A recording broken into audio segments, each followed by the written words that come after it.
Dans le musée du Codenberg, les portraits de quelques figures historiques de Bruxelles se disputent. Chacun prétend avoir connu la période de transformation la plus importante de la ville. Mais non, c'est à mon époque. C'est vieux. Enfin, je veux... Il peut toujours avoir raison. Oh, Marie, arrêtez ici. Moi, je vous dis que c'est moi qui ai totalement transformé en ville. Ah non, c'est à mon époque, non à mon époque. Arrêtez vos disputes. Pour mettre fin à ces discussions, Jeanne de Brabant, la plus vieille d'entre eux, a demandé de l'aide à des élèves bruxellois. Prénom, Jeanne, titre, duchesse de Brabant, naissance, 1322, décès, 1406, a vécu au palais du Codenberg. Avec les films des élèves, nous allons pouvoir reconstituer l'histoire de notre ville. Fini les chamailleries. On va enfin savoir qui a raison. Les anciens d'abord, on commence par moi. Ah, je me souviens du temps où je me rendais à cette église lors des fêtes solennelles. C'était il y a 800 ans de ça. Mais comment s'appelait-elle encore ? Allez les enfants, au travail, c'est le moment de nous expliquer tout ça.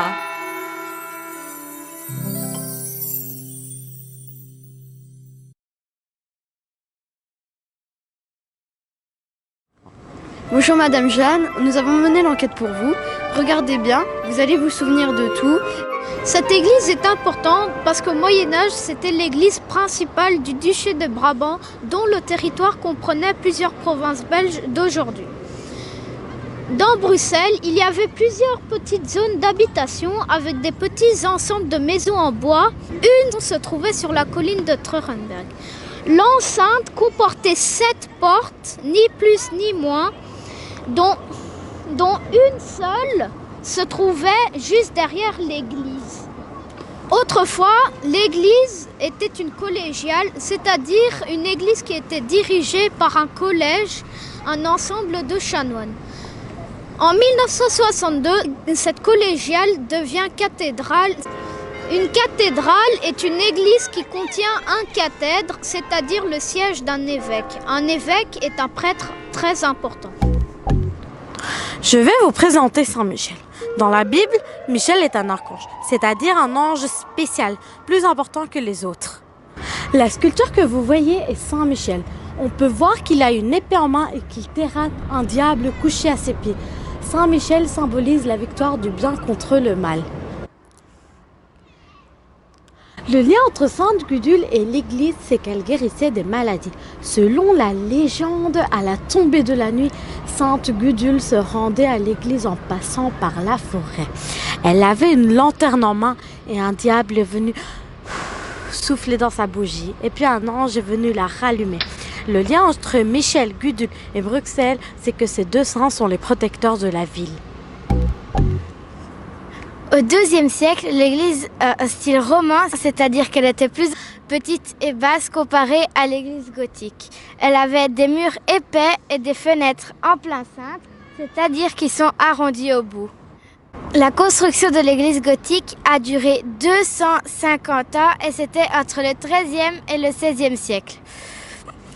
Les bâtisseurs n'ont pas rasé entièrement l'église romane pour construire l'église gothique, vu qu'il fallait continuer à l'utiliser.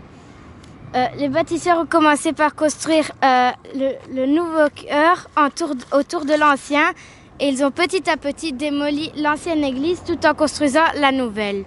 Les travaux sont commencés en 1225 et sont terminés en 1490 par la façade. En 1937, les archéologues ont retrouvé des vestiges. Mais qu'est-ce que c'est des vestiges ? Des vestiges, ce sont des restes de l'ancienne église romane. Sous le sol, près de l'entrée de l'église, ils ont retrouvé une trace d'un avant-corps. Un avant-corps est un bâtiment qui servait d'entrée, qui était constitué d'une large tour carrée encadrée par 2 tours rondes. Pour que les visiteurs puissent comprendre le plan de l'ancienne église, on a décidé de le dessiner sur les dalles de pierre au sol. Les dalles plus claires correspondent aux contours de l'ancienne église. La différence du niveau est le fait que l'ancienne nef était plus basse que la nouvelle. Les bases des murs et des piliers n'ont pas été détruites. Elles ont été enterrées sous la nef de la nouvelle église. Alors, je vais vous parler de la cathédrale Je vais vous parler de la cathédrale Saint-Michel. La cathédrale Saint-Michel est constituée de la nef centrale. La nef centrale, c'est la plus grande partie de l'église. C'est là que prennent place les personnes qui assistent à la messe. Ensuite, nous avons les bas-côtés. Les bas-côtés, ce sont les endroits où se situent les chapelles. Ensuite, nous avons le transept. Le transept, c'est la zone perpendiculaire à la nef centrale. D'ailleurs, si on le compare au corps humain, on peut dire qu'il représente les bras. D'ailleurs, on parle du bras droit et du bras gauche du transept. Ensuite, nous avons le déambulatoire. Le déambulatoire, c'est un couloir qui fait le tour du chœur, et qui permet de se balader sans déranger la messe. Ensuite, nous avons le chœur. Le chœur, c'est la partie la plus importante de l'église. C'est là que prenaient place les chanoines. Les chanoines, ce sont les personnes qui faisaient fonctionner l'église. Après avoir reconstitué tout le plan de l'église, on peut s'apercevoir que ça représente une croix. Ceci est une forme symbolique. Dans la cathédrale, il y avait des reliques. Qu'est-ce qu'une relique ? Une relique est un objet ayant appartenu à une personne sainte ou ce qui reste de son corps. Par exemple, une dent, un os. Des pèlerins venaient de loin pour visiter la crypte. Ils y venaient prier car au Moyen-Âge, on croyait qu'ils avaient des pouvoirs spéciaux et demandaient des choses, par exemple la guérison. Pour circuler dans la crypte, ils devaient marcher autour de 4 poteaux et ne pouvaient donc pas toucher les reliques. D'ailleurs, derrière eux, ils ont laissé des traces, des inscriptions que l'on appelle graffitis. On peut voir une fleur, des tas d'animaux et une date. On a comblé la crypte pour construire l'église gothique. Combler veut dire remplir de terre. Il faut savoir que le chœur de l'église romane était plus haut, donc on a rasé la partie supérieure de la crypte et comme elle ne pouvait plus servir, on l'a remplie de terre.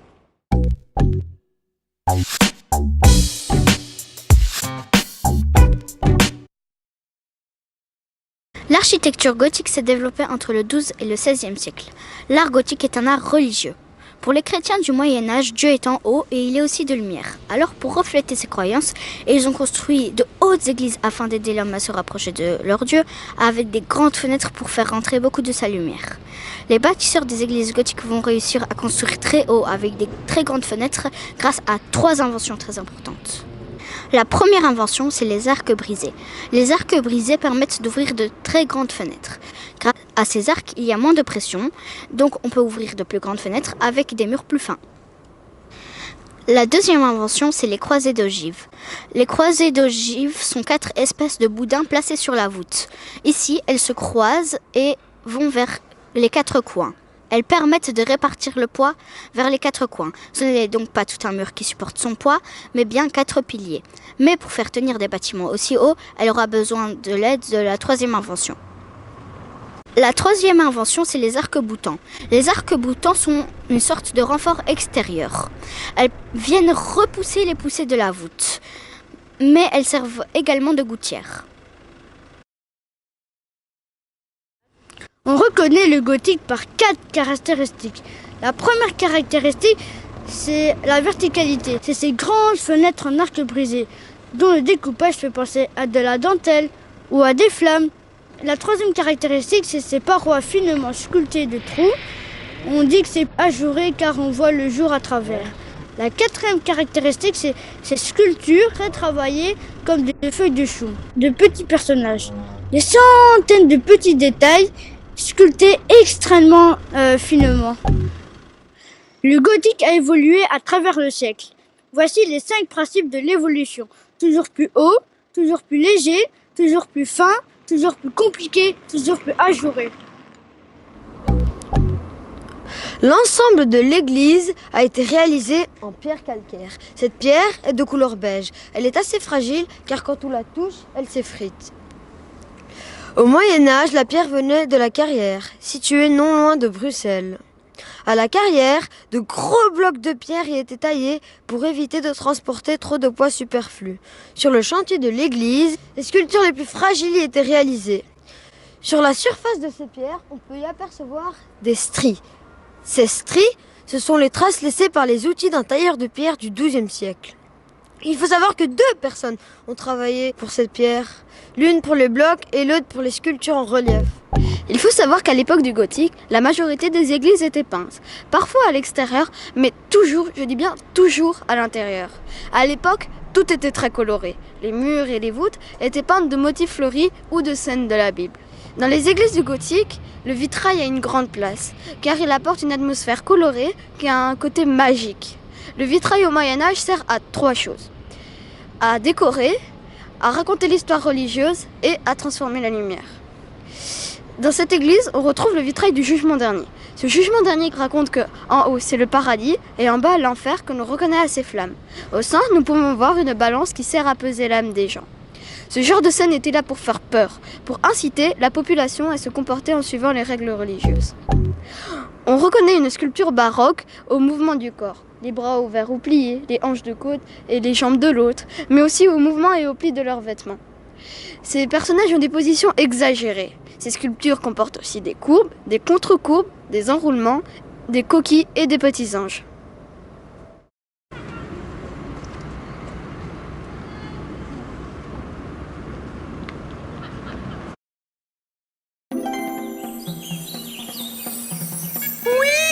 Ça me revient! Merci pour ces éclaircissements, les enfants. Ces petites maisons en bois et cette nature foisonnante. Tout est comme dans mes souvenirs. Je me doutais bien que cette église en chantier se transformerait en un majestueux édifice. À mon époque, au XIVe siècle, on avait déjà construit une première enceinte qui englobait les différents quartiers d'habitation. Bruxelles était déjà une ville à part entière. Et surtout, j'ai veillé personnellement à la construction de la deuxième enceinte. J'ai failli tomber, moi. Cela a permis d'agrandir le territoire de la ville. On peut parler d'un chantier. En voilà de belles transformations. Vous voyez, vous autres, comme Bruxelles était devenue belle et grande sous mon règne. Si vous voulez mon avis, ce n'est pas si terrible que ça, enfin si je puis dire. Rien à voir avec mes travaux. Grande et belle comme moi. Mais je me demande bien ce qu'est devenu le marché au bas de la ville. Oh, tu n'as pas idée de ce qui lui est arrivé, Jeanne. Prénom, Marie-Élisabeth. titre, Archiduchesse d'Autriche. naissance, 1680. décès, 1741. A vécu à Bruxelles en tant que gouvernante des Pays-Bas autrichiens. Tout a été bombardé en... je ne sais plus exactement quand d'ailleurs. Mais ce dont je suis sûre, c'est qu'à l'époque, j'étais jeune und jolie. Ah bon? Toujours à vouloir se mettre en avant, celle-là. Schön comme eine Saucisse de Francfort, oui.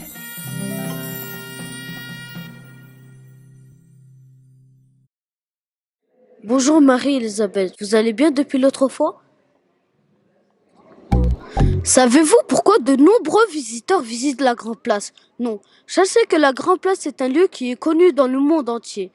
Elle est tellement particulière qu'elle a été classée UNESCO au patrimoine de l'humanité. Cela veut dire qu'une organisation internationale considère qu'il faut la protéger, car elle raconte notre histoire à tous et que personne n'a le droit de la transformer.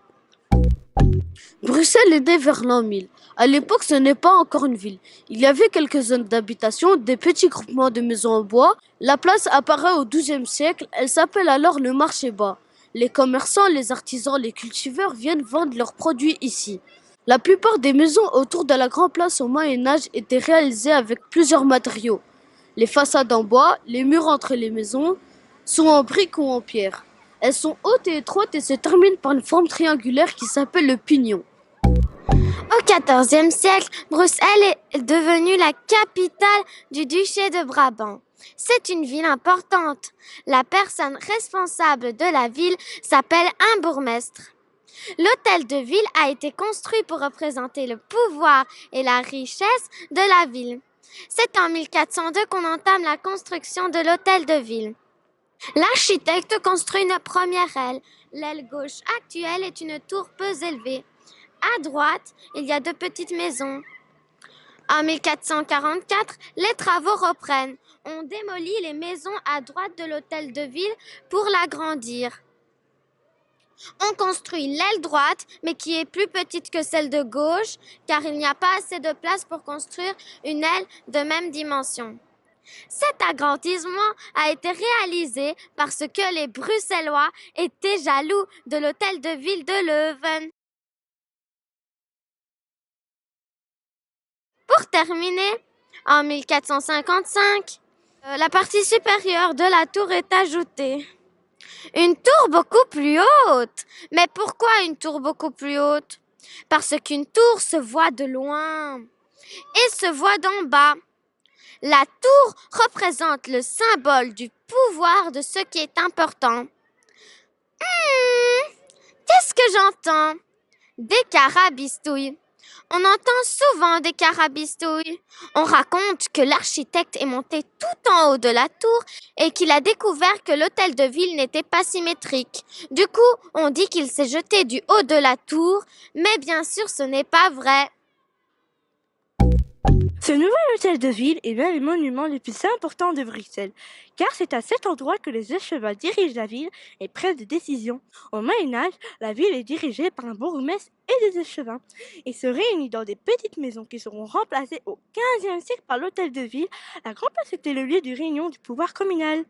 La tour de l'hôtel de ville est aussi appelée beffroi. Au Moyen-Âge, chaque ville possédait son beffroi qui était le symbole de la ville et de ses habitants. De fait, il contenait la charte. La charte est un document sur lequel où est inscrit toutes les libertés de ses habitants. Au Moyen-Âge, les villes qui ont reçu des chartes sont appelées communes, parce que tout ce qui habite possède en commun ses libertés. L'hôtel de ville est un bâtiment gothique. On reconnaît ce style à sa verticalité, sa forme générale, sa tour et ses sculptures pointues s'élancer vers le ciel. À ses grandes fenêtres aux arcs brisés dont le découpage fait penser à de la dentelle ou à des flammes. À ses parois finement sculptées de trous, on dit qu'elles sont ajourées, car on voit le jour à travers. À ces sculptures travaillées, niches, crochets ou feuilles de chou, des centaines de petits personnages sculptés extrêmement finement, qui fait penser à de la dentelle. L'arc brisé est une invention importante qui a permis à l'architecture gothique de se développer.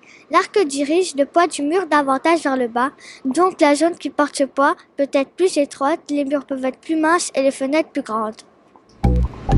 Saint-Michel est le patron de la ville de Bruxelles. C'est un archange, c'est-à-dire un ange spécial plus important que les autres. Il est le général des armées de Dieu.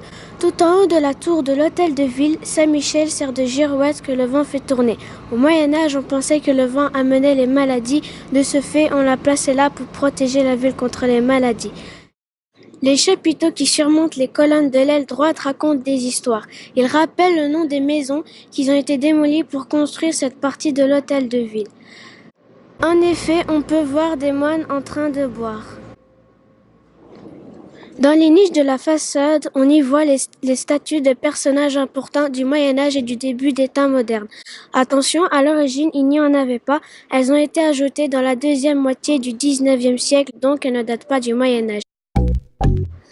Au mois d'août 1695, Bruxelles a été bombardée par les troupes de Louis XIV, roi de France. Sa raison, il voulait agrandir son territoire.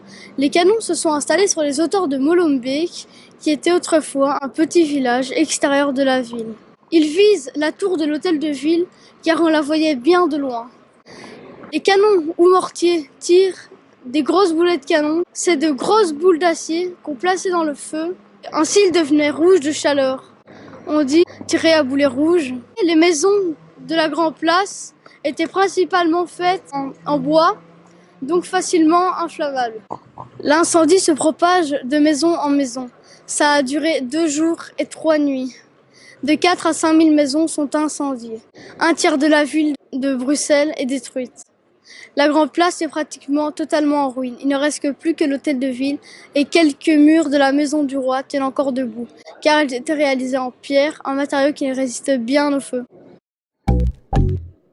Quand on regarde attentivement les façades des maisons de la place, on y découvre des millésimes. Ce sont les années de construction des maisons. Elles ont toutes été construites entre 1696 et 1702. Il n'a fallu que 6 ans pour reconstruire toute la place. Une sculpture symbolise cette résurrection. Le phénix, un animal légendaire qui renaît de ses cendres. À cette époque, nous faisons partie de l'Empire espagnol, gouverné au nom de l'empereur. Il y a Maximilien Emmanuel de Bavière. Maximilien aurait voulu quelque chose de spécial pour la place. Il aurait voulu que toutes les maisons de la place forment un ensemble qui ressemble à un palais. Son plan ne fonctionnera que pour un côté de la place. C'est ce grand bâtiment que l'on appelle la maison des ducs de Brabant, qui ressemble à un palais. Mais si on compte le nombre de portes, on s'aperçoit qu'il s'agit en fait de cette maison cachée derrière une seule façade. Par contre, les corporations ne voulaient pas de ce plan. Elles voulaient une façade différente du voisin, car ces maisons sont comme des publicités qui montrent leur importance. Les maisons de la place ont été reconstruites dans les styles à la mode de l'époque, c'est-à-dire baroque et classicisme. Voici les points communs entre ces maisons. 1. Elles sont toutes différentes. 2. Elles ont conservé la forme haute et étroite des anciennes maisons en bois. 3. Elles ont un nombre impressionnant d'éléments de décor pour en mettre plein la vue. 4. Leurs façades ont du relief. Et pour finir, elles ont plein de fantaisie. La fantaisie se trouve dans les formes des fenêtres, dans les sculptures, dans l'histoire qu'elles racontent. Les différences entre ces deux styles sont, pour le baroque, au sommet de la façade, il y a une volute, une courbe et une contre-courbe. Pour le classicisme, au sommet de la façade, il y a un fronton. La place est comme le décor d'une scène de théâtre. La place était importante. On y organisait des fêtes, des cérémonies, des spectacles. C'est également là que les soldats se rassemblaient en temps de guerre.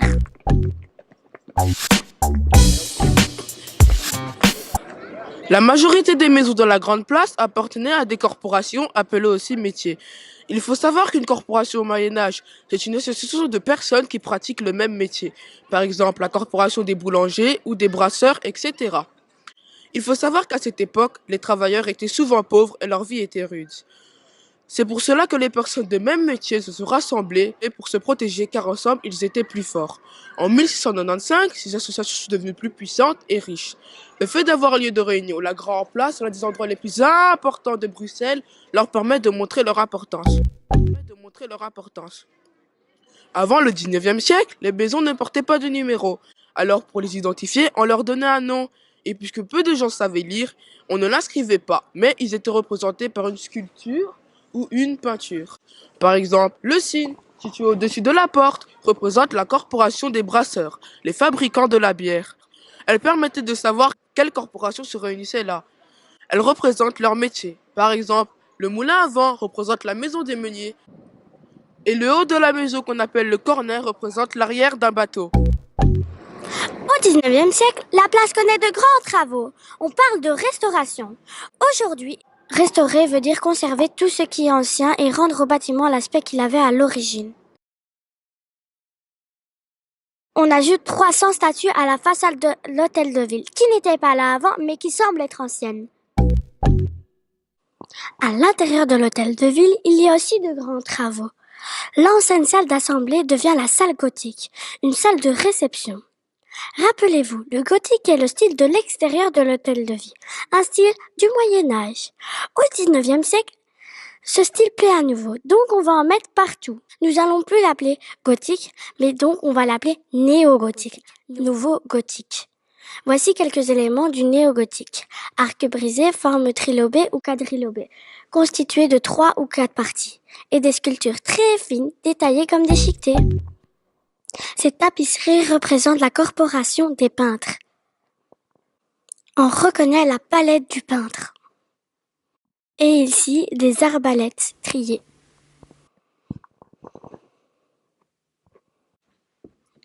Et ceci, c'est des brasseurs.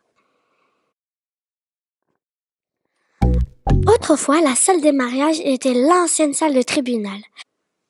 C'est ici que l'on jugeait les criminels dont la peine était ensuite parfois exécutée sur la Grande Place.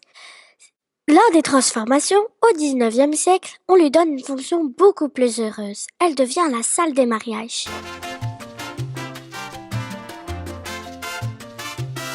Dans ce jour, nous allons réunir Sad et Sabrina, un couple très merveilleux.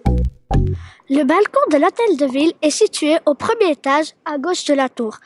Autrefois, il permettait aux autorités de communiquer à la population les décisions qu'elles venaient de prendre. C'était aussi sur ce balcon que les personnes importantes de ville assistaient aux fêtes et cérémonies. Aujourd'hui, la salle des mariages donne sur ce balcon. Les nouveaux mariés peuvent faire un tour pour faire un signe à leurs amis. Sur le balcon, cette sculpture représente un cul de lampe. Elle est datée du 19e siècle. Cette sculpture représente des maris. Ça se dit pas film, ça se dit film.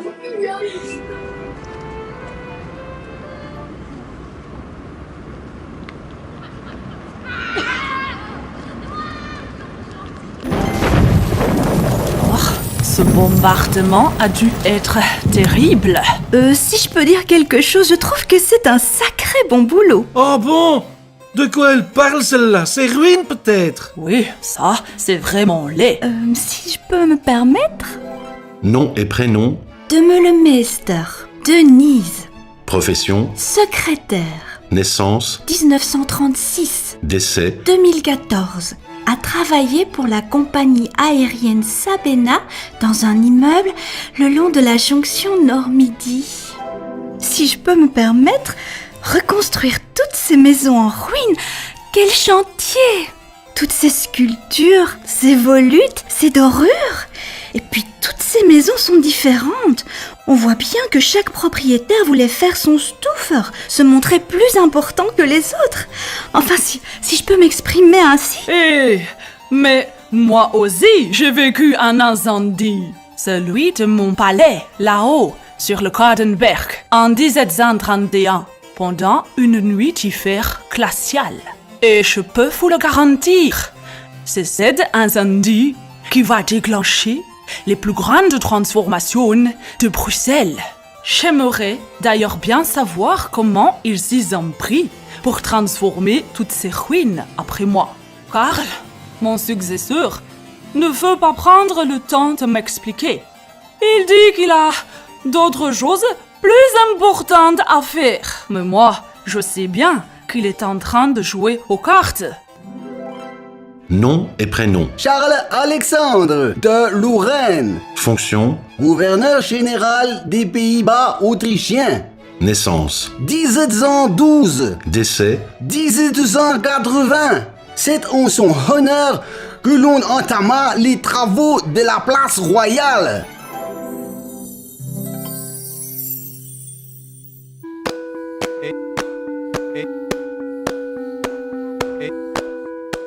À l'emplacement de la place royale s'élevait autrefois le palais de Hulenbeck. Cette partie des plans anciens remonte au XIe siècle. Au début, il ressemblait plutôt à un château fort, mais au cours du siècle suivant, il se transforme en gigantesque palais. L'empereur Charles Quint fait un des occupants de ce palais au XVIe siècle. Il était un des hommes les plus puissants de l'Europe. Hulenbeck est un mot flamand qui veut dire montagne froide. C'est le nom du quartier où s'élevait le palais. Il était sur une colline sur laquelle il soufflait un vent frais. Cet endroit était choisi car il offrait une vue sur les environs. Le palais dominait la ville grâce à sa position. Le parc du palais du Kaudenberg ressemblait à un beau et gigantesque parc royal. Ceux qui avaient accès étaient le roi, la reine, les riches, les invités et les jardiniers. Dans les jardins, on organisait au XVe et XVIe siècle la chasse, des tournois et des concours médiévaux. Aujourd'hui, il n'en reste plus qu'un petit morceau qu'on appelle les bas-fonds.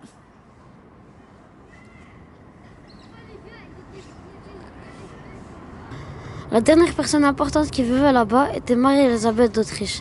En 1731, le palais fut incendié. Aujourd'hui, il reste encore des morceaux sous la place royale. C'est devenu un site archéologique que l'on peut visiter.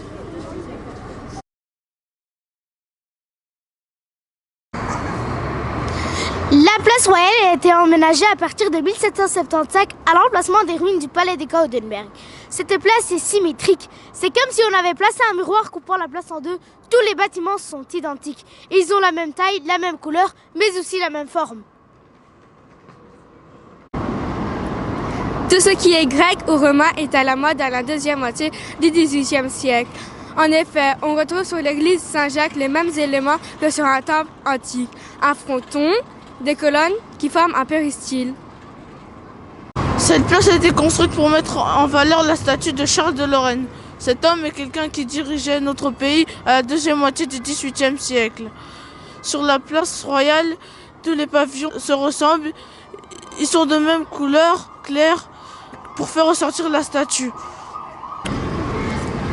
Aujourd'hui, la statue représentée est celle de Godefroy de Bouillon.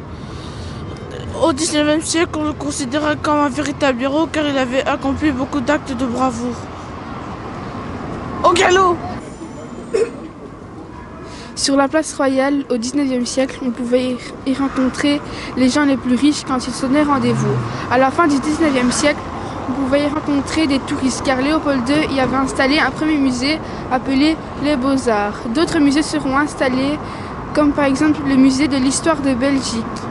C'est aussi à cette période-là qu'apparaissent les premiers hôtels. Le quartier très touristique reste avant tout culturel. Le parc de Bruxelles a été emménagé en même temps que la place royale, entre 1776 et 1785, par le même architecte que celui de la place royale. Pour aplanir le terrain, on demande aux Bruxellois de venir jeter leurs déchets dans les vallons de la Warrant. Il y reste un trou que l'on appelle les bas-fonds. Le long des larges sentiers de promenade, on plante de hautes arbres de la sorte. Les promeneurs regardent moins les petites buttes sur les côtés que les allées droites et planent devant eux.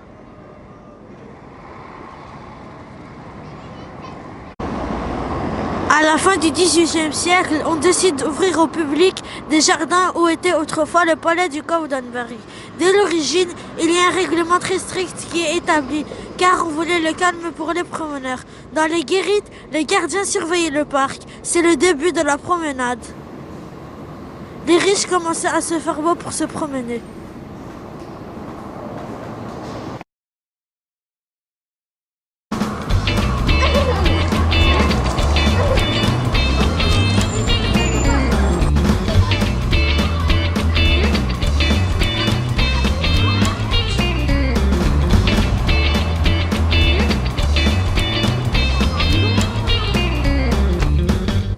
Le dessin des allées ressemble à un pas de toit.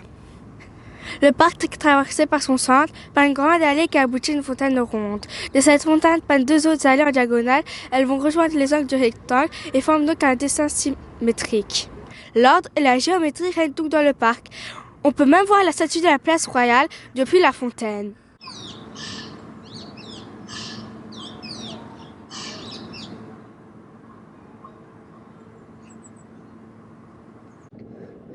L'allée centrale donne sur deux bâtiments importants, le palais royal d'un côté et le parlement de l'autre.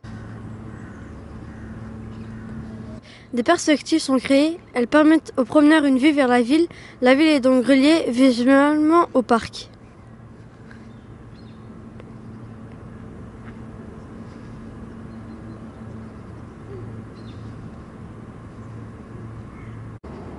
La végétation du parc est une nature maîtrisée par l'homme car c'est un jardin à la française. Il est rectiligne, bordé d'arbres alignés, certains arbres sont taillés et palissés, le sol est bien plat.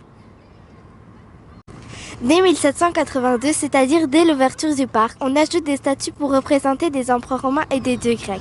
Ces statues s'inspirent de l'Antiquité parce que cette période est à la mode au XVIIIe siècle.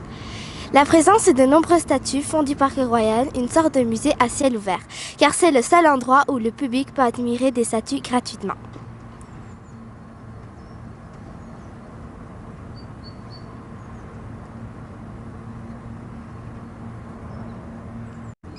Les statues représentent chacune deux enfants. La géographie, la littérature, le commerce, l'art, la navigation et les sciences sont représentés par différents objets sculptés. Un sac de pièces pour le commerce, des livres pour la littérature, des pinceaux et un marteau pour l'art, une encre pour la navigation.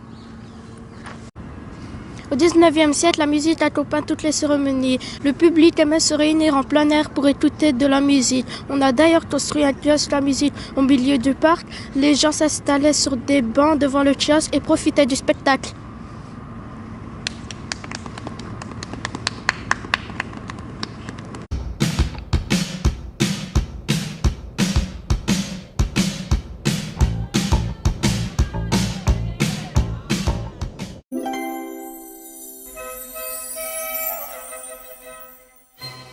Merci de me rappeler tout cela, les enfants. Ah, comme il était bon le temps où l'on vestoyait dans la varande. le parc du palais. Depuis toujours, on organisait des tournois, on pique-niquait. Combien de célébrités n'ont pas été invitées ici pour se réjouir et s'amuser? On m'a même raconté l'histoire du tsar de Russie, Pierre le Grand, qui, après une fête trop arrosée, était allé vomir dans une fontaine du parc. C'était quelques années avant que je n'arrive moi-même à Bruxelles. Dites, Karl, il en a fallu des tonnes de terre pour rendre ce terrain vallonné plat comme une crêpe. Ah, en effet, meine Liebe. Il a fallu abattre 1218 arbres pour tracer les larges chemins rectilignes et domestiquer tout ça. Quelle différence magistrale avec le bas de la ville, dit. On peut dire que là, au centre-ville, hein, ça puait. Hein. Oh, ça fouettait même, hein, si j'ose dire comme ça. Prénom, Jules. nom, Anspach. fonction, Bourgmestre de Bruxelles. naissance, 1829. décès, 1879. son surnom, Le bourgmestre bâtisseur. Ouais, j'utilise ce mot, une puanteur sans nul autre pareil, mes amis. Et des maladies, de la crasse. Ah bon? On voit que vous n'êtes pas de mon siècle, hein, vous. Vous n'avez jamais entendu parler de la Seine?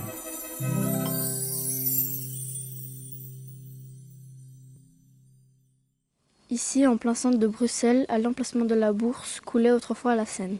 La Seine est une rivière. Mais attention, ce morceau de sel qu'il y a derrière moi n'est pas la vraie Seine. C'est une reconstitution. Cette eau provient en fait du robinet. Que s'est-il passé pour qu'on en arrive là? Jusqu'à la fin du 19e siècle, cette rivière zigzague dans le centre de Bruxelles à l'air libre. Au Moyen-Âge, elle est importante dans le développement de la ville, dans les commerces, de l'industrie, dans la pisciculture et dans l'agriculture. Grâce à l'eau, par exemple, on pouvait irriguer les terres cultivées et on faisait fonctionner les moulins.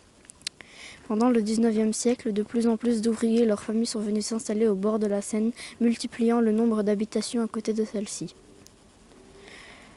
Mais vivre à côté de cette rivière n'a pas que des avantages, mais aussi des inconvénients. Comme par exemple, les habitants logent dans des habitations humides, proches les unes des autres, dans des ruelles étroites et sinueuses. Lorsqu'il pleut à verse, la rivière peut facilement déborder et provoquer des inondations.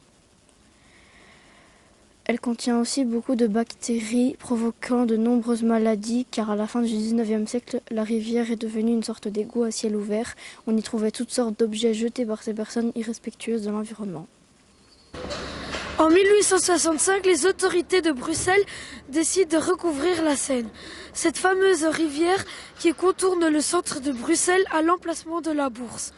Sonnevillei vous en a déjà parlé. De nombreuses parties du centre-ville sont détruites. 1100 petites maisons, ateliers, entrepôts, fabriques et des ruelles disparaissent. La population doit déménager. La rivière, elle disparaît dans 2 grandes canalisations enterrées dans le sol. On appelle cette opération le voûtement de la Seine. Les travaux commencent en 1868 et se terminent en 1871.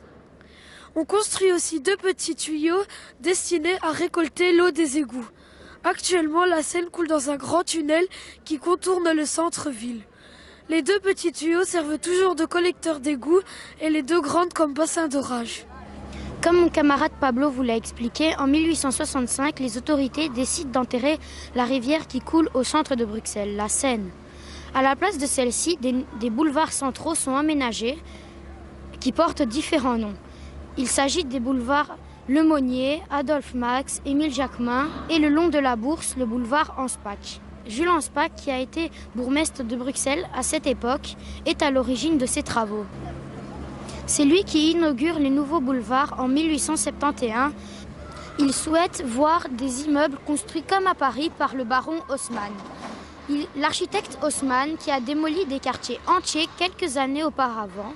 À leur place, il avait construit de nouveaux boulevards larges et droits avec de beaux immeubles à appartements tout le long. Les immeubles que vous voyez autour de la Bourse et au long des boulevards centraux ont été construits pour attirer la bourgeoisie. Comme Patrick l'a raconté, ces immeubles ressemblent à ceux construits par Haussmann à Paris quelques années auparavant. Quels points communs ont-ils? Les façades reflètent les différentes catégories sociales de leurs occupants. Comme à Paris, généralement le rez-de-chaussée est occupé par un commerce. Magasins, cafés, restaurants. Les personnes les plus modestes vivent au dernier étage ou dans les combles, c'est-à-dire l'étage situé sous les toits. À l'époque, les étages supérieurs sont moins confortables car il n'existe pas encore d'ascenseur. Le deuxième étage est appelé l'étage noble. Ses occupants sont les plus riches de l'immeuble. C'est donc l'étage le plus décoré en façade. Grand balcon, plafond haut, grandes fenêtres. Malgré tous les efforts de Jules Spaak, la sauce ne prend pas à Bruxelles comme elle a pris à Paris. La bourgeoisie va bouder ses nouveaux appartements et continuer à vivre dans des maisons individuelles, loin du centre-ville. Ainsi, beaucoup d'immeubles restent vides. La bourse est un bâtiment mis en valeur par son environnement. Pierre-Léon XVI va en effet donner au palais de la Bourse une position isolée et centrée dans le quartier. Les rues rayonnent en étoiles depuis la place de la Bourse. Pierre-Léon XVI a élaboré cet emplacement en s'inspirant de l'Opéra de Paris. Pour l'architecture, il puise son inspiration en Italie. Andrea Palladio a construit la Villa Rotonda en 1567 dans la région de Venise. La Bourse a comme point commun avec cette Villa Rotonda son plan en croix, sa coupole et ses proportions équilibrées. Cependant, la villa est un modèle qui va inspirer beaucoup d'architectes en Europe. Pierre-Léon XVI en fait partie. La Bourse et la Villa Rotonda ont des éléments qui font penser à un temple de l'Antiquité, comme le fronton et les colonnes. On ne peut cependant pas confondre la Bourse à un bâtiment de l'Antiquité ou une villa de la Renaissance italienne, car la profusion de son décor est typique de son époque, c'est-à-dire le 19e siècle. Au 19e siècle, quasi tous les monuments publics sont décorés de sculptures évoquant l'histoire de la nation ou affichant les valeurs sociales et économiques du pays. C'est la raison pour laquelle on a parlé du siècle de la ville sculptée. Voici par exemple une ronde-bosse. La ronde-bosse est une technique de sculpture en 3 dimensions qui, contrairement au haut et bas relief, n'est pas physiquement attaché à un fond, mais repose sur un socle. Ici, à la Bourse, nous pouvons parler de ronde-bosse allégorique car le sculpteur représente le monde de l'industrie, de l'agriculture, des sciences et des arts à travers les personnes. Cet homme représente un mineur en train de travailler sur une enclume. Cet autre, peu vêtu, représente un agriculteur. Une des femmes munies d'un compas représente les sciences, tandis que l'autre, tenant une palette de peintre, symbolise les arts. Voici un bas-relief. Les personnages sculptés ne se détachent pas du fond. Un bas-relief est donc une sculpture façonnée à partir d'un morceau de pierre et dont les éléments restent accrochés à un fond. Ici, les poutis, ces petits personnages sculptés, représentent l'exploitation minière, mais aussi plus loin d'autres activités économiques. Ensemble, ces bas-reliefs illustrent la richesse de la Belgique et racontent finalement quelque chose sur ce qu'il s'est passé dans la Bourse, puisque ce lieu est destiné à créer de l'argent pour financer des activités économiques. En effet, au départ, une bourse est une réunion publique de commerçants où ces derniers vont négocier et échanger des marchandises entre eux. Une action, ce sont des chèques en papier qui représentent des parts de société. Actuellement, les bâtiments de la bourse sont vides, car de nos jours, les échanges se font via les ordinateurs. Plus besoin de se déplacer jusqu'à la bourse. Mais pas de panique, ce bâtiment va bientôt retrouver les foules, car il deviendra un musée de la bière en 2018. Intéressons-nous maintenant de l'intérieur de la bourse. On va vous montrer ce qui se trouve. Suivez-moi.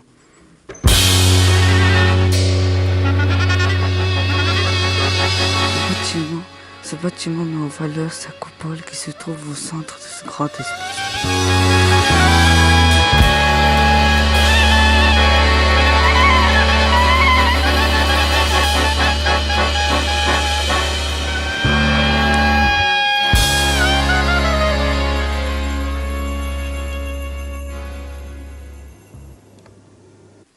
Tout autour de nous pouvons voir de grandes colonnes couplées par deux. Elles forment au sol un plan cruciforme. Les colonnes sont construites en briques. Elles ont ensuite été recouvertes en enduit en stuc. Ici, on ne voit plus l'enduit d'origine car tout a été repeint en blanc. Ici, on voit encore l'enduit d'origine. On peut d'ailleurs remarquer qu'on a voulu imiter des marbres rares et chers. À certains endroits, les colonnes sont remplacées par des sculptures que l'on appelle les cariatides. C'est le célèbre sculpteur Rodin qui les a créées. Savez-vous ce que protègent ces grandes vitres situées au pied de la bourse? Non, laissez-moi vous le rappeler. En 1988, les archéologues fouillent en urgence les lieux lors de travaux de voirie et découvrent à côté de la bourse les vestiges du couvent dans lesquels les frères mineurs habitaient. Ce que vous voyez sont les fondations du chœur. Mais d'abord, qu'est-ce qu'un couvent? Un couvent se compose souvent de plusieurs bâtiments dans lesquels des frères et des sœurs religieuses habitent. Ces personnes vivent en communauté et ont décidé de consacrer toute leur vie à Dieu. Dans le monde catholique, il existe différentes sortes de communautés religieuses. Chaque groupe a ses propres règles. Les frères mineurs ou les franciscains vivaient leur vie comme Saint François d'Assise. Cet homme avait décidé de donner tout ce qu'il possédait aux pauvres. En 1799, le couvent est entièrement détruit. Une place est créée. Quelque temps après, au même endroit, elle accueille le marché au beurre. Puis, un siècle plus tard, le marché au beurre est lui-même détruit pour laisser la place à la bourse.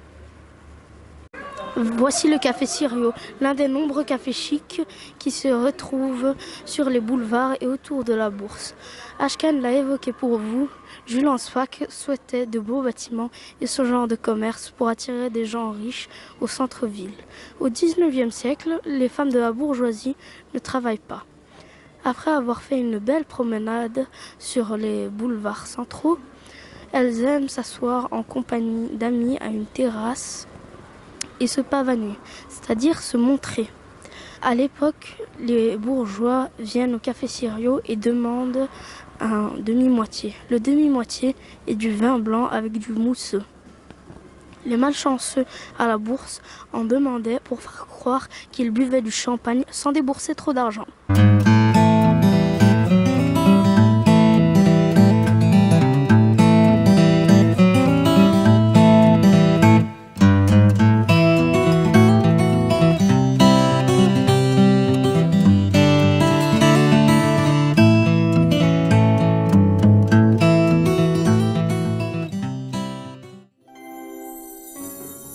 Une rivière dans Bruxelles? La Seine? Mais ce n'est pas à Paris qu'elle coule, la Seine? Mais non, pas la Seine, hein, zotteke. Ici, on parle de la Seine, de Zen, quoi. Et dire qu'elle a coulé pendant des siècles au centre-ville, la décision de l'enterrer a amené d'énormes transformations dans cette partie de Bruxelles. Et j'en suis très fier, hein. Allez hop, emballez-moi toute cette eau sous terre ici.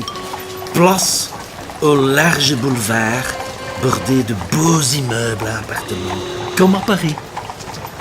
Vite, faites attention avec votre pelle. Oh, vous l'avez vu celui-là? Chut, c'est le bourgmestre.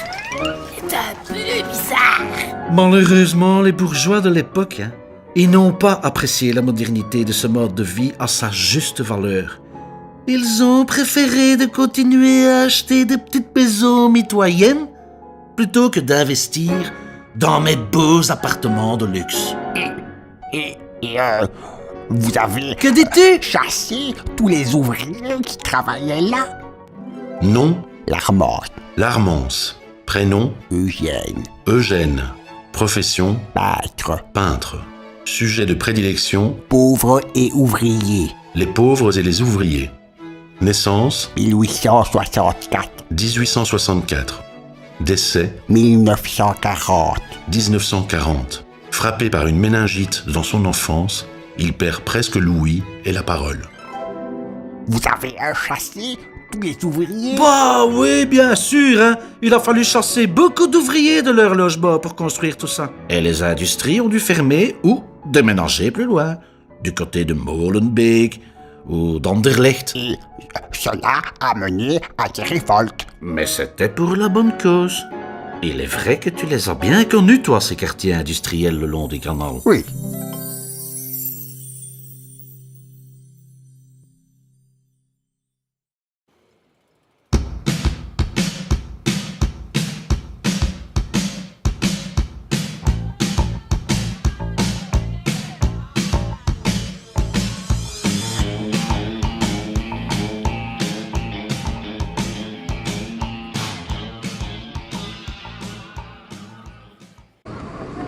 Le canal que nous avons traversé s'appelle le canal de Charleroi.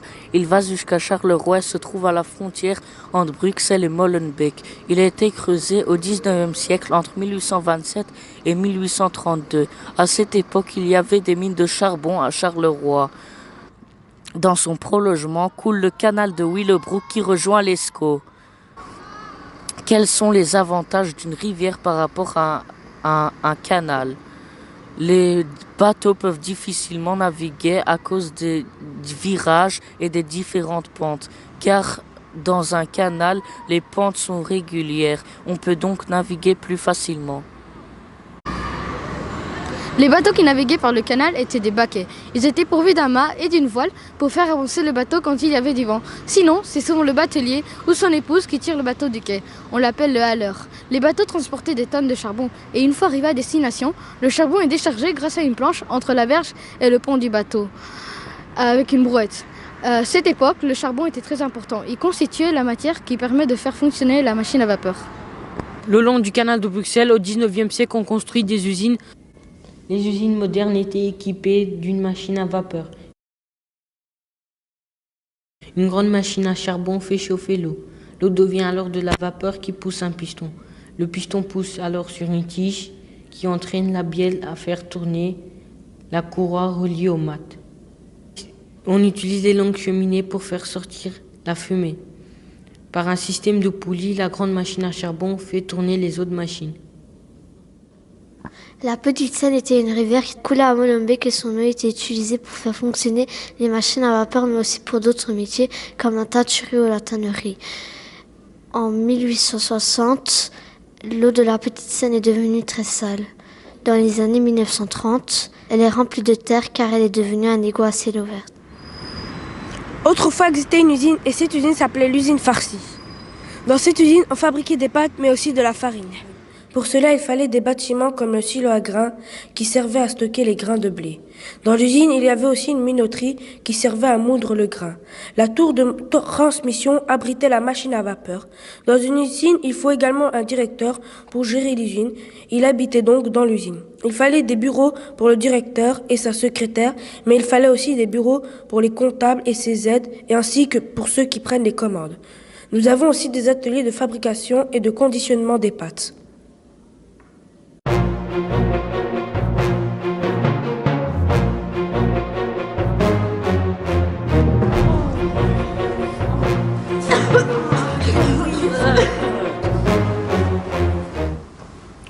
Oui, allô?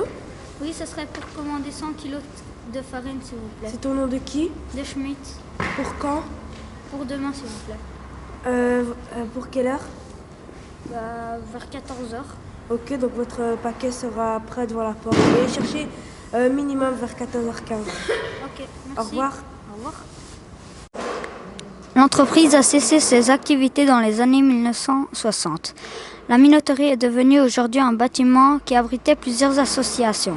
Il reste également le bâtiment où se trouvait la machine à vapeur, ainsi que les bâtiments qui longent le quai. Les autres bâtiments qui faisaient partie du site ont été détruits. À leur place, des maisons ont été construites.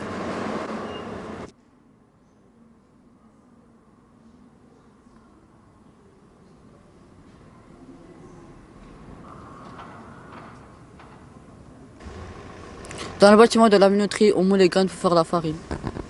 Malgré qu'il s'agisse d'un bâtiment industriel, l'architecte a quand même mis une touche esthétique. Au sommet du bâtiment se trouvent des frises en briques au denticule. Au-dessus des fenêtres alignées et les arcades, on peut également voir du culot de briques entre les rangées de fenêtres. Les pilastres et les ancres renforcent le bâtiment pour éviter l'écartement des murs et le rendre plus épais. Dans le bâtiment, il y a des colonnes de tôle et des poutres en acier. C'est ceux qui supportent les machines très lourdes. Les ouvriers travaillaient 10 à 16 heures par jour, 6 jours sur 7. Ils travaillaient toute la journée et devaient tout le temps faire la même chose. C'est ce qu'on appelle du travail en série. De nombreux ouvriers vivaient dans une pièce d'environ 20 mètres carrés. Ils n'avaient ni salle de bain ni de cuisine. Ils n'avaient qu'une seule pièce pour vivre. Elle servait de salon, de salle à manger, de chambre à coucher, etc. Il y avait donc très peu de confort. Les toilettes étaient souvent communes à plusieurs logements. Les robinets étaient également communs et se trouvaient à l'arrière de la cour. Les ouvriers les plus pauvres vivaient dans une impasse. C'est un petit chemin séparant 2 rangées de maisons où on pouvait par exemple faire sécher le linge. Les immeubles 5 et 7 étaient beaux et étaient décorés de la même manière. On peut par exemple y voir les arcatures et donner l'impression de petites maisons bourgeoises. Sauf que derrière cette façade se cachaient des appartements où vivaient les ouvriers les plus pauvres. Au début du 19e siècle, à l'emplacement du petit château, il y avait une caserne pour les carabiniers. Puis en 1994, les carabiniers quittent le petit château jusqu'à 1940. Ce sont les militaires, ceux du 9e régiment en ligne, qui l'occupent. Après la Deuxième Guerre mondiale, le petit château devient alors une prison, puis un centre de recrutement pour les militaires. Depuis 1986, le petit château est devenu un centre d'accueil pour demandeurs d'asile. Le petit château est situé à la frontière entre la ville de Bruxelles et Molenbeek, où vivaient des ouvriers très mal payés. La présence des militaires permet d'éviter les révoltes et d'être sur place le plus rapidement au cas où. Le petit château a été construit en briques entre 1848 et 1852. Il s'inspire de la fin du XVe siècle et du début du XVIe siècle. Il est de style néo-Tudor. Je sais qu'il a été inspiré de cette époque grâce aux tours, aux créneaux et aux meurtrières et à la présence d'un portail. Les meurtrières ne servent pas à se défendre, mais elles servent à décorer.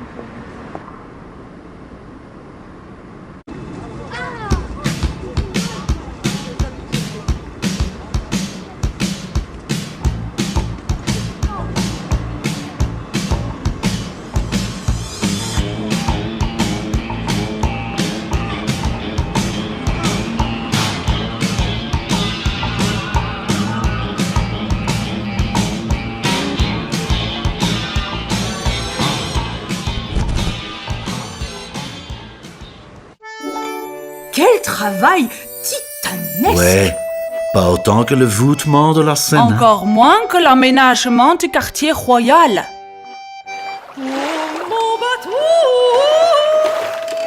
Créer un canal pour faire venir des tonnes de charbon des mines de Charleroi et faire tourner toutes ces fabriques.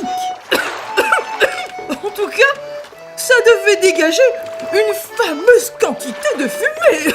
Mais dites, Jeanne, vous rendez-vous compte que ces gens-là, les ouvriers comme les appelle Jules, eh bien, ils ont révolté. C'est quand même scandaleux. Et cela a mené à des révoltes.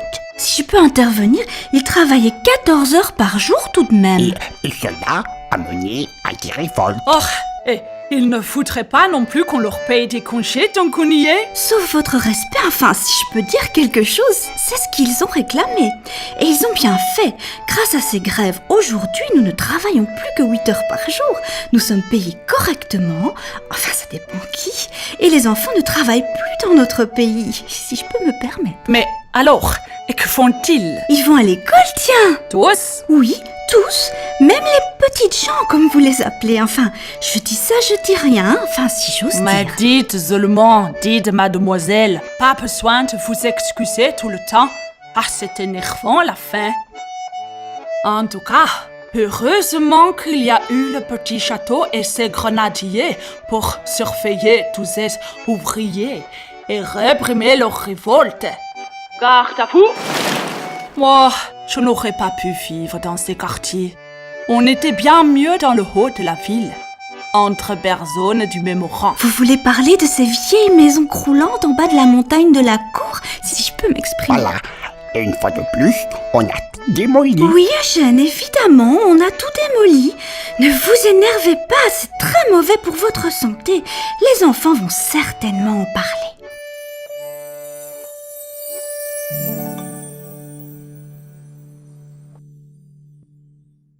La gare centrale a été créée par Victor Horta, c'est l'architecte principal.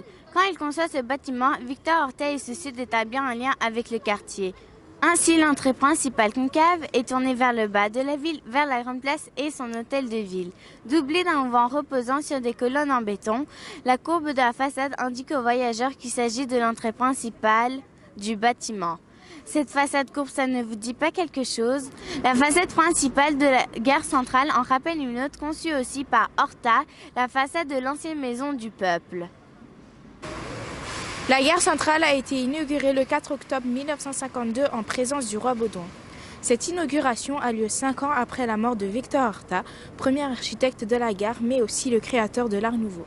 C'est en 1910, soit 4 ans avant la Première Guerre mondiale, qu'Horta se voit confier ce projet. L'année de sa mort, en 1947, Horta est âgé de 82 ans et n'a toujours pas terminé la gare. Juste avant de mourir, il confiera le projet à Maxime Brinfo, qui est le deuxième architecte de la gare. C'est aussi l'un des anciens élèves d'Horta. Brinfo, lui, conçoit autrement l'architecture. Il décide donc d'apporter sa touche personnelle en enlevant toute référence au passé. Maxime Brinfo préfère en effet les façades modernes. Vous remarquez la différence, c'est lui qui retire la forme triangulaire qui chapeautait à l'origine la grande verrière. Tiens, saviez-vous que les 9 grandes fenêtres de la gare représentent les 9 anciennes provinces de la Belgique ? Observons un instant ce bas-relief. Comme vous le voyez, un bas-relief c'est un élément de sculpture accroché à un mur. Celui-ci représente le quartier de la Puterie. Cet ancien quartier se caractérise par ses maisons à pignons. Les pignons forment le haut de la façade qui se termine en pointe. Plusieurs quartiers ont été détruits pour que la gare centrale soit construite. Au début du XXe siècle, les autorités jugent ceci insalubre et souhaitent les voir tous disparaître. Leur volonté est de rendre le quartier plus beau, plus propre et plus riche. On peut encore voir des maisons anciennes en forme de pignon dans cette rue qui se nomme rue de la Madeleine. La gare centrale est un bâtiment dont le squelette est en béton.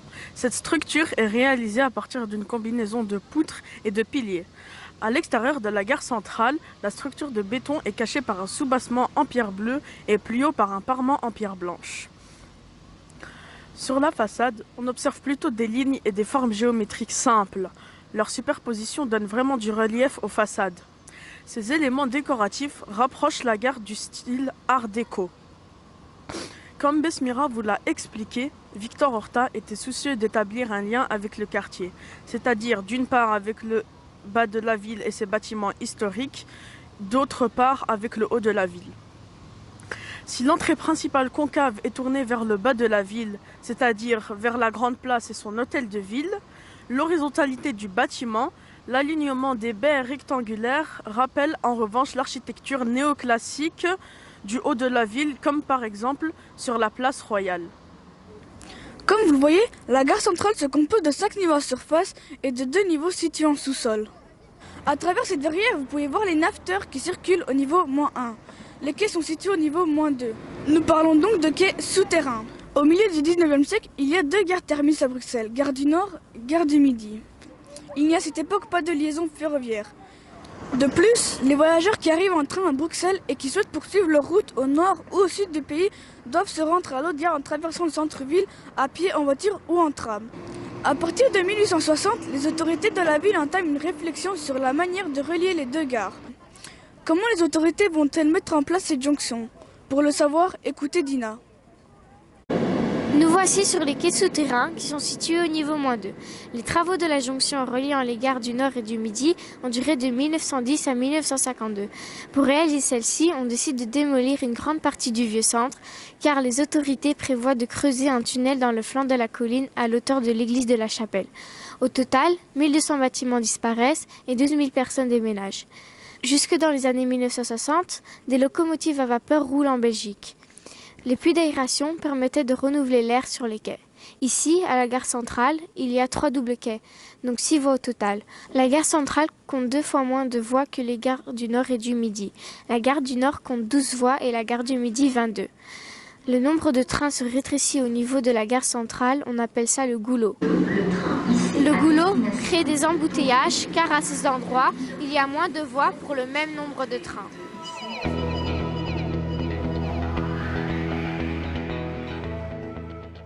Ici, je me trouve du côté Kanterstein, une rue qui longe à l'autre côté de la gare centrale. De nombreux bureaux se sont installés ici pour que quand les navetteurs, c'est-à-dire les voyageurs, sortent, ils soient proches de leur travail. Par exemple, les bâtiments juste derrière moi sont construits en 1911, à l'époque contemporaine au XXe siècle. Vous imaginez?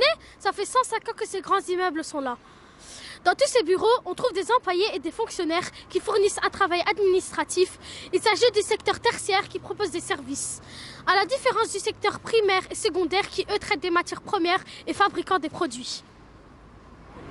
Au début du XXe siècle, avant que la gare centrale n'existe, les terrains aux alentours coûtent cher et sont convoités par les sociétés car elles sont tout près du centre de Bruxelles et seront facilement accessibles grâce au train. Le bâtiment Shell est conçu par deux architectes qui décident de rompre avec le style architectural de l'immeuble situé en face, une ancienne banque. Ils veulent faire de la simplicité synonyme de modernité. Sur le dessin des architectes, on aperçoit une grande tour, mais elle ne sera pas construite car elle dérogeait les autorités. À New York, pourtant, on construit des gratte-ciel très hauts depuis longtemps. L'Empire State Building que l'on voit dans le film King Kong des années 1930 marque les esprits. Rappelez-vous, la gare centrale est un bâtiment dont l'ossature, c'est-à-dire le squelette, est en béton. À l'intérieur de la gare, cette ossature est cachée par le travertin. C'est une sorte de marbre avec des pores. La salle des guichets et son escalier central reçoivent une lumière zénithale, c'est-à-dire une lumière naturelle qui vient du plafond de verre.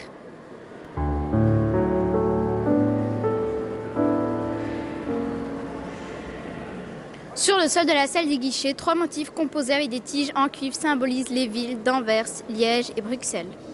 Une grande peinture décore l'un des murs. Elle représente les grandes villes du pays qui sont reliées entre elles par des anneaux. Au centre trône l'emblème de la ville de Bruxelles, l'archange Saint-Michel. C'est aussi lui que l'on voit tout au-dessus de l'hôtel de ville, sur la grande place. La gare centrale porte bien son nom. Elle est non seulement au centre de la jonction nord-midi, mais également au centre du vaste réseau de chemins de fer belge. Comme Madame Nagiou vous l'a dit, les navetteurs sont des voyageurs qui utilisent le train pour se rendre à leur travail. Mais au fond, d'où vient ce mot, les navetteurs?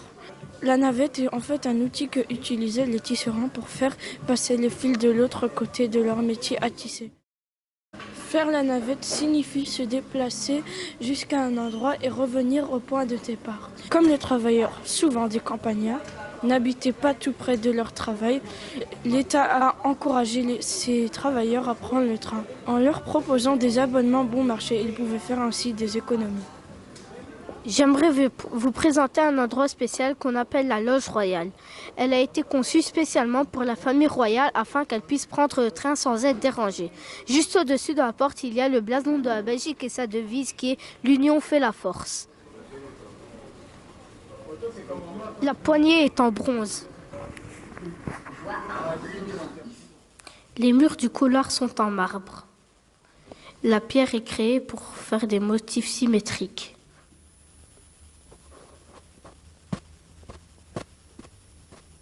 La loge royale est une salle d'attente pour la famille royale. On peut voir aussi des sièges royaux en cuir. Ils sont faits par Delvaux, qui est une marque très connue. On peut voir aussi le B qui représente le roi Baudouin. La porte de l'ascenseur est décorée à la feuille d'or. Ce lift ramène directement sur le côté Kanterstein. Cet endroit a été inauguré en 1952 par le roi Baudouin. Il a donc visité la loge royale, mais depuis lors, cet endroit n'a plus jamais été utilisé. Je vais vous présenter un passage presque secret car peu connu des Bruxellois. Il s'agit du passage Horta qui vous amène au centre-ville de Bruxelles. Horta a conçu ce passage pour faciliter l'accès vers la Grand Place. Nadège vous l'a dit au tout début de ce reportage, Horta est surtout connu comme étant l'inventeur de l'Art Nouveau. Les façades Art Nouveau qu'il conçoit se caractérisent par leurs lignes courbes en coup de fouet. Ces lignes courbes dessinées ici sont un hommage à Horta. Ici, nous sommes dans la rotonde, située au bout de la galerie Horta. Comme Ayoub vous l'a dit, cet endroit est un espace de liaison entre la gare et les rues environnantes. Il faut savoir que dans les années 1950, au moment de l'inauguration de la gare, ce n'est en réalité pas les trains, mais l'automobile qui ont la vedette. À cette époque, la voiture est reine. De vastes parkings sont aménagés en contrebasse de la gare centrale, à 2 pas du centre-ville, de la Grande Place et de l'hôtel de ville. La voiture représente la modernité et on ne réalise pas encore la nuisance qu'elle va engendrer. Pollution, bruit, embouteillage. Cette rotonde est donc initialement bordée de 2 grandes aires de stationnement situées de part et d'autre de son entrée. Suite à la construction de l'hôtel Méridien à l'emplacement de ces aires de parking dans les années 1990, ce passage a été condamné. Il est aujourd'hui en réhabilité.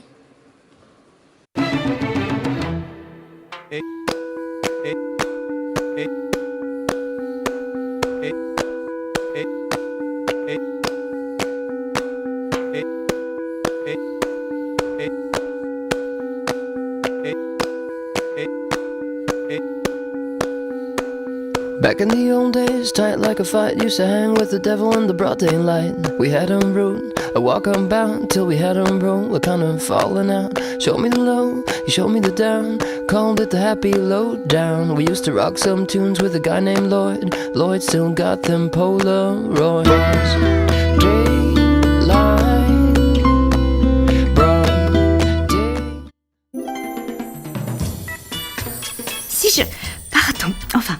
Je peux vous dire que la jonction Nord-Midi, ça, c'était des travaux. Fini la ville du Moyen-Âge, tout ce qui était vieux et sale. À l'époque, on voulait du neuf, du moderne, place aux buildings, aux bureaux, aux grosses voitures. Et tous ces gens, je veux dire, ils venaient quand même de Flandre et de Wallonie pour venir travailler dans la capitale. Vous voyez bien que c'est à mon époque que les changements ont été les plus fantastiques. Bien sûr que non. C'est quand on a refait tout le haut de la ville. Mesdames, enfin, quand comprendrez-vous que ce sont les travaux de la Seine qui ont modernisé notre belle ville? Bah oui, bah enfin, non. Oh, ça recommence. Malgré tous vos efforts, les enfants, ces vieilles célébrités n'ont pas réussi à se mettre d'accord. Chacune reste persuadée d'avoir connu les plus grandes transformations de Bruxelles. Mais est-ce vraiment important? Laissons-les donc se disputer pour l'éternité. Oh, ça suffit maintenant. Moi, je vous dis que c'est moi qui ai totalement transformé la ville ici. Et vous, qu'en pensez-vous? Quelle période vous a le plus impressionné? Dites-nous un peu, mais sans dispute, hein?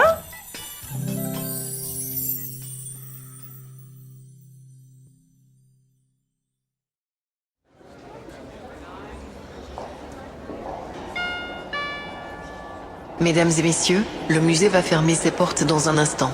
Veuillez vous diriger vers la sortie. Merci. Ouais, c'est fini les bagarres. On va chanter, tous ensemble. C'est de mon temps que Bruxelles se modernisait. C'est de mon temps que Bruxelles se transformait. C'est de mon temps que Bruxelles se modernisait. C'est de mon temps que Bruxelles se transformait.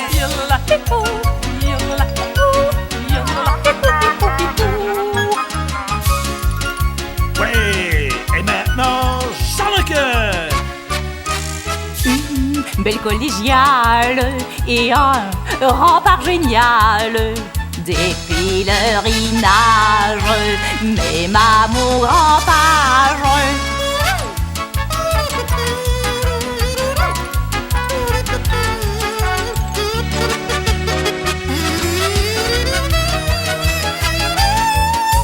C'est de mon temps que Bruxelles se modernisait. C'est de mon temps que Bruxelles se transformait. C'est de mon temps que Bruxelles se modernisait. C'est de mon temps que Bruxelles se transformait. Allez, maintenant c'est au tour de Marie, ma chère chose. Marie-Elisabeth. Un grand parc royal. Et ça, grâce à mon Charles. Toutes ces belles lignes droites sur la colline froide. Yo-ho! Allez, quelle ambiance ici! Et roulez jeunesse! Et maintenant, à mon tour! Une rivière! Hop sur les artères! Et mon nom! Hop sur les frontons! Des appartements jolis! Comme il y a aussi à Paris! Et maintenant, à notre ami Eugène! Allez, vas-y sans gêne! Du dîner plat acheté avec leurs ouvriers. Oui, bon. Ils se sont révoltés pour être mieux payés. Oh non, Eugène, ça suffit. Suivant. Et mademoiselle de Meulemeister. Un grand trou dans le sol et hop, la gare sort du sol. Des grands bureaux partout et des voitures surtout. Bien, allez! Tous ensemble! C'est de mon temps que Bruxelles se modernisait. C'est de mon temps que Bruxelles se transformait. C'est de mon temps que Bruxelles se modernisait. C'est de mon temps que Bruxelles se transformait.